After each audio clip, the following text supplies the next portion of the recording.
আবার টিএসজি নিউজের টাইম এসে গেল আর আপনাদের জন্য টিএসজি নিউজ 429তম নিয়ে এসে হাজির করলাম আমি অভ্র। সময় নষ্ট করব না, সরাসরি টিএসজি নিউজে ঝাঁপিয়ে পড়বো। তবে তার আগে একটা জিনিস আপনাদের দেখাতে চাই। শাওমির তরফ থেকে এই ব্যাগটা আমাকে পাঠিয়েছিল, আপনাদের দেখানো হয়নি। আপনাদের সাথে সবকিছু শেয়ার না করলে তো আমার চলে না, তো এটা শেয়ার করতেই হতো। আর এটা পাঠিয়েছে কেন? আসলে Xiaomi 11T Pro এই ফোনটার যে লঞ্চ ইভেন্ট ছিল তার ইনভিটেশন হিসাবে এই ব্যাগটা পাঠানো হয়েছিল। ইভেন্টটা ছিল ভার্চুয়াল, কিন্তু ব্যাগটা এসেছে ফিজিক্যালি। তো ব্যাগে কি আছে চলুন চট করে একবার আমরা আনবক্সিং করে দেখে নিই। না, টেক নিউজটা আগে হয়ে যাক, তারপর দেখব। আজকের প্রথম খবর, স্যামসাং এর তরফ থেকে অফিসিয়ালি জানিয়ে দেওয়া হলো তাদের স্যামসাং গ্যালাক্সি S22 সিরিজের যে আনপ্যাকড ইভেন্ট থাকবে, অর্থাৎ লঞ্চ ইভেন্ট থাকবে, সেটা ফেব্রুয়ারির শুরুতেই হচ্ছে। তবে ডেট কি হবে? আমি আপনাদের এর আগে বলেছিলাম 8 তারিখ হবে ফেব্রুয়ারির। হ্যাঁ, ওই ডেটেই হবে, বড় জোর একদিন দুদিন এদিক ওদিক হতে পারে। তো দেখা যাক স্যামসাং এবার S22 সিরিজে কেমন কি নিয়ে আসে। মোটামুটি সবই লিক হয়ে গেছে, কিন্তু আজকে জানা যাচ্ছে যে স্যামসাংয়ের যে এক্সিনোস প্রসেসর দেওয়া S22 সিরিজের ফোনগুলো আসবে সেটা খুব কম দেশেই আসবে। এক্সিনোসের স্টকটা লিমিটেড, তো সেক্ষেত্রে আমরা আশা করতে পারি আমাদের দেশে হয়তো কোয়ালকম স্ন্যাপড্রাগন 8 ফার্স্ট জেনারেশনের প্রসেসর দিয়ে ফোন আমরা পাবো।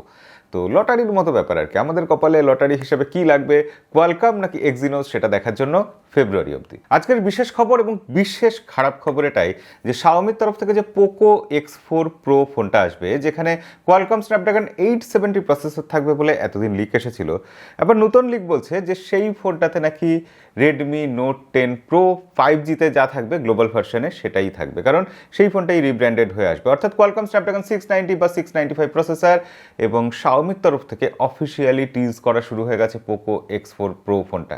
Poco X3 Proতে আমরা দেখেছিলাম কোয়ালকম স্ন্যাপড্রাগন 860 প্রসেসর, সেখানে তার জায়গায় 695 প্রসেসর। এতটাই ডাউনগ্রেড করবে Xiaomi, এখনো বিশ্বাস হচ্ছে না আমার। কোন রিউমার শেষ অবধি সত্যি হয় দেখার জন্য অপেক্ষা করব। Redmi Note 11 Pro 5G সেটা রিব্র্যান্ডেড হয়ে আসবে, সম্ভাবনা খুবই রয়েছে, তবু চাইছি না সেটা হোক। Xiaomiর কথা যেখানে চলেই আসলো, তাহলে বলে নিই MIUI 13 খুব শিগগিরই রোল আউট হওয়া শুরু হবে। ফেব্রুয়ারি মাসে বেশ কিছু ডিভাইসে চলে আসবে এবং সেটা অফিসিয়াল স্টেবল ভার্সন।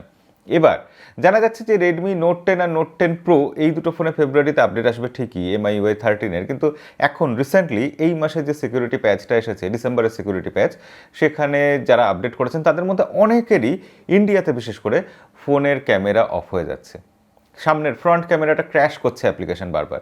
তো এই রকমই সমস্যা। Xiaomiর ফোন ইন্ডিয়াতে সব থেকে বেশি বিক্রি হয় পৃথিবীতে, এবং সেখানে আপডেটে সমস্যা সব থেকে বেশি হয়। এর পরের খবর বলবো ইলেকট্রিক ভেহিকেল নিয়ে। ইলেকট্রিক ভেহিকেল গোটা দুনিয়াতে জনপ্রিয় হয়ে উঠছে, জোর দেওয়া হচ্ছে পলিউশন কমানোর জন্য, এবং জানা যাচ্ছে যে ডিজেল কার যত বিক্রি হয়েছে তার থেকে ইলেকট্রিক ভেহিকেল প্রথমবার বেশি বিক্রি হয়েছে ইউরোপে। তো আমাদের দেশগুলোতেও এরকমভাবে ক্রমশ সব কিছু চেঞ্জ হয়ে যাবে। আমরা ডিজেলের বদলে ইলেকট্রিক ভেহিকেল দেখবো, পেট্রোলের বদলে ইলেকট্রিক ভেহিকেল দেখবো হয়তো আগামী দিনে। পরের খবরে বলবো যে ইন্টেল কোম্পানি জানিয়েছে তারা ক্রিপ্টোকারেন্সি মাইনিংয়ের জন্য লো পাওয়ার কিছু চিপ ডিজাইন করছে। অর্থাৎ তারা যে কম্পিউটার নিয়ে আসবে সেই কম্পিউটারে ক্রিপ্টোকারেন্সি মাইনিং করা যাবে, কিন্তু তার জন্য খুব বেশি ইলেকট্রিসিটি খরচা হবে না। ক্রিপ্টোকারেন্সি তৈরি করতে গেলে প্রচুর ইলেকট্রিসিটি খরচা হয়, তার জন্য পলিউশন হয়, শক্তির ওয়েস্টেজ হয়, গোটা দুনিয়া জুড়ে এই অভিযোগ। তো সেই ব্যাপারটাকে ব্যালেন্স করার জন্য ইন্টেল কোম্পানি এরকম একটা কাস্টমাইজড চিপ তৈরি করছে। পরের খবর, একজন ইউটিউবার ট্রেভার জেকব, তিনি তার প্লেন ইচ্ছাকৃতভাবে ক্র্যাশ করেছেন। আসলে তিনি আমেরিকার একজন ইউটিউবার এবং তিনি মাঝে মধ্যে এরকম প্লেন চালাতেন। তো তার প্লেনটা ক্র্যাশ হয়েছিল, এরকম ভিডিও তিনি বানিয়েছেন, এবং সেটা ক্যালিফোর্নিয়ার কাছাকাছি একটা এলাকায় হয়েছিল। তো জানা যাচ্ছে তার প্লেনটা তিনি নাকি ইচ্ছাকৃতভাবে ক্র্যাশ করিয়েছিলেন ভিউয়ের জন্য। ভিউ এসেছে, মিলিয়ন মিলিয়ন ভিউ এসেছে, কিন্তু ইউএসএতে ইচ্ছাকৃতভাবে কোনো প্লেন ধ্বংস করা, নষ্ট করা সেটা বেআইনি।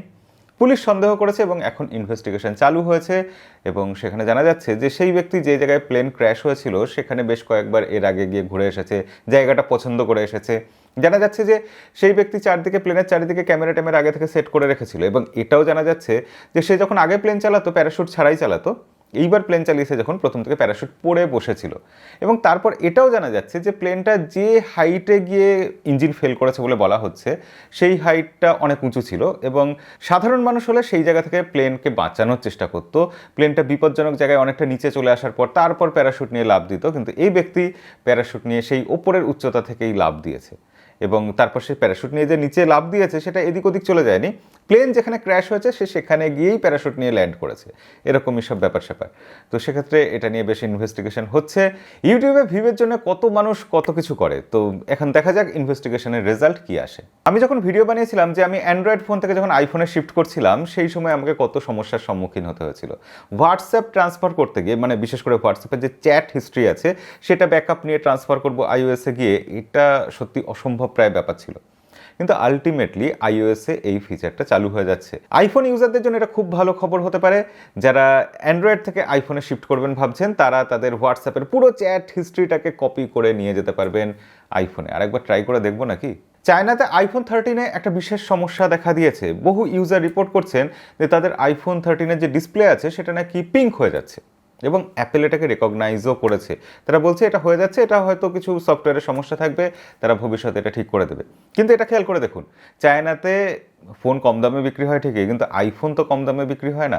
তবু আইফোনের হার্ডওয়্যারে এরকম সমস্যা চায়নাতে, মানে সস্তা ফোন হলেই যে সবসময় খারাপ হবে আর দামি ফোন হলেই ভালো হবে, অ্যাপেলের ফোন চায়নাতে খারাপ হচ্ছে, চায়নাতে যে কোনো ফোন খারাপ হবে, এগুলো একটু কেমন লাগে না শুনতে?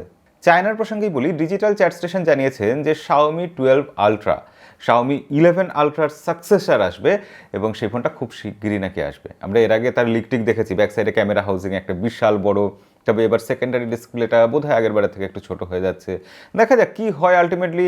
তবে হ্যাঁ, ফোনটা আসবে এরকম শোনা যাচ্ছে, এবং এবারও আমি খুব অপেক্ষা করে আছি সে ফোনটা আসুক, পরীক্ষা করে দেখব। এই ফোনটা হয়তো গেম চেঞ্জার ফোন হতে পারে 2022 সালের। ব্যাগের মধ্যে রয়েছে একটা মোজা, তাও আবার লাল রঙের। ক্রিসমাসের মোজা আমি প্রথমে ভেবেছিলাম, তারপর ভাবলাম ক্রিসমাস তো কবে চলে গেছে, তাহলে মোজা Xiaomi কেন পাঠালো? আমি এই রহস্য ভেদ করতে পারিনি। আপনারা যারা এই রহস্যটা ভেদ করতে পারবেন, আপনার কি আন্দাজ কেন মোজা পাঠিয়েছে, কমেন্টে লিখে অবশ্যই জানাবেন। ব্যাগে রয়েছে এক প্যাকেট ডার্ক চকলেট, প্যাকেটটা যদিও দুমড়ে মুচড়ে গেছে কুরিয়ার কোম্পানির দয়াতে। ওকে, ব্যাগে রয়েছে Xiaomiর একটা ইনভিটেশন লেটার, যেখানে লেখা রয়েছে 19শে জানুয়ারি 2022 at 12 noon ফোনটা লঞ্চ হবে।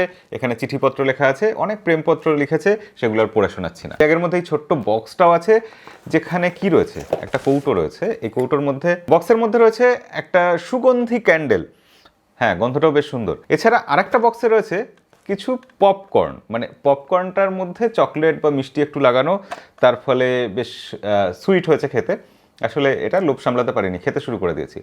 তো আমি পপকর্ন খাই, আপনারা লাইক করতে থাকুন, পরে একদিন সবাই মিলে বসে বিরিয়ানি খাওয়া যাবে। দেখা হবে পরের ভিডিওতে। আজকের মতো বিদায়।